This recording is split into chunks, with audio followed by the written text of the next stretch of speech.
مش كل حاجة في الدنيا بتتحسب ديون لينا أو حتى علينا.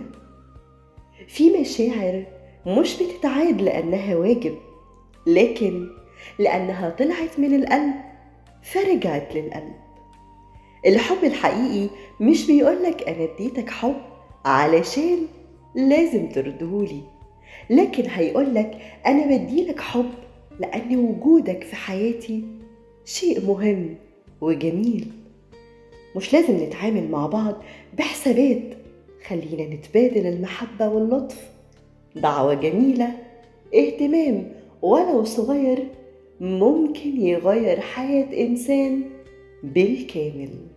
لو اديت حب في يوم اوعى تفكر امتى هيرجع لك، لأن الحب مش بيضيع، هو بس بيدور جوه القلوب لحد ما يرجع لك في يوم من الأيام أجمل وأكبر مما تتوقع أو حتى يجي في خيالك.